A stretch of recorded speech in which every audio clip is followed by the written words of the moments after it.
عز وجل في محكم تنزيله: بسم الله الرحمن الرحيم. يا أيها الناس اتقوا ربكم الذي خلقكم من نفس واحدة وخلق منها زوجها وبث منهما رجالا كثيرا ونساء، واتقوا الله الذي تساءلون به والأرحام إن الله كان عليكم رقيبا. ويقول رسول الله صلى الله عليه وسلم محبذا معاشر الشباب على الزواج، فقال صلى الله عليه وسلم: يا معشر الشباب من استطاع منكم الباءة فليتزوج فإنه أغض للبصر وأحسن للفرج، ومن لم يستطع فعليه بالصوم فإنه له وجاء، أي وقاية من الشيطان. فالنكاح سنة تأطرت من آدم عليه السلام إلى يومنا هذا، وهو سنة عن رسول الله صلى الله عليه وسلم، حيث يقول صلى الله عليه وسلم: من أحب فطرتي فليستسن بسنتي، ومن سنة النكاح. ونهى رسول الله صلى الله عليه وسلم عن التبتل ومقاطعة سنته، فيما روي عن أبي ذر الغفاري رضي الله عنه أن رسول الله صلى الله عليه وسلم سأل عكاف بن بشر التميمي فقال له: هل لك من زوجة؟ فقال: لا. قال: وأنت موسر بخير؟ قال: نعم وأنا موسر بخير. قال: إنك إذا من إخوان الشياطين، لو كنت من النصارى كنت من رهبانهم. إن من سنتنا النكاح، شراركم عذابكم وأراذل موتاكم عذابكم. وفي حسن اختيار الزوجة قال صلى الله عليه وسلم: تنكح المرأة لأربع: لمالها ولحسبها ونسبها وجمالها ولدينها، فاصفر بذات الدين تربت يداك. وفي حسن اختيار الزوج قال صلى الله عليه وسلم: إذا جاءكم من ترضونه دينا وخلقا فزوجوه، إلا تفعلوا تكن فتنة في الأرض وفساد كبير. أيها الأخوة الأحباب، أحباب المصطفى صلى الله عليه وسلم، اعلموا أن آخر ما وصى به صلى الله عليه وسلم 3 كلمات كان يتلجج بها لسانه حتى خفى كلامه ولم ينطق لسانه، فقال صلى الله عليه وسلم: الصلاة الصلاة، وما ملكت يمينكم، لا تكلفوهم ما لا يطيقون. الله الله في النساء، فإنهن عوان لكم، اتخذتموهن بأمانة الله واستحللتم فروجهن بكلمة الله.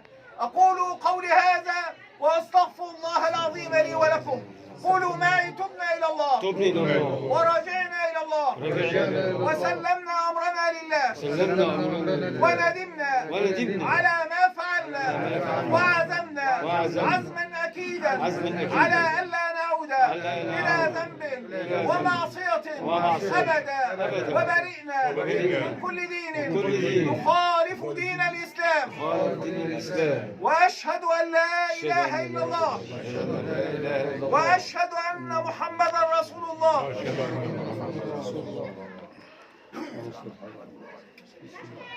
يا عم محمد، زوجني بنتك وموكلتك هاجر البنت الثيب الرشيدة زواجا شرعيا على كتاب الله وعلى سنة رسول الله وعلى الصداق المسمى بيننا وعلى مذهب الإمام أبي حنيفة النعمان وعلى كل مذهب يصح عليه العقد.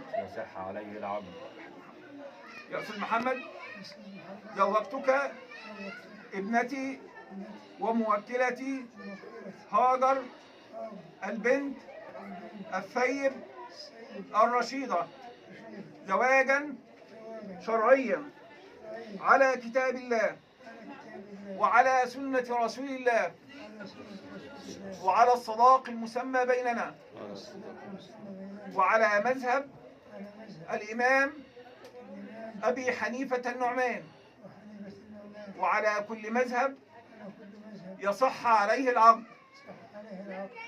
يا عم محمد، قبلت زواج ابنتك وموكلتك هاجر البنت الثيب الرشيد زواجا شرعيا على كتاب الله وعلى سنة رسول الله وعلى الصداق المسمى بيننا وعلى مذهب الإمام أبي حنيفة النعمان وعلى كل مذهب يصح عليه العقد وألزمت نفسي إياها إلزاما شرعيا وقانونيا على أن أعاملها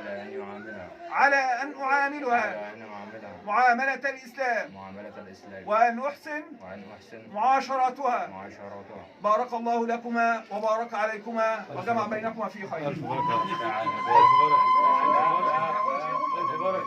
ألف بركة. والله يا عبد الله يا محمد. حاضر. هات المعتوبة دي.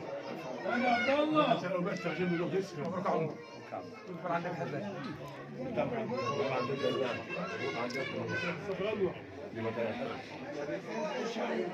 وعندك محمد. عمر عندكم جميعا وفرصه سعيده قوي ان اتعرف عليكم يا عم اسماعيل. خش يا عم الحاج محمد. خش انت جوه. خش يا عم الحاج محمد.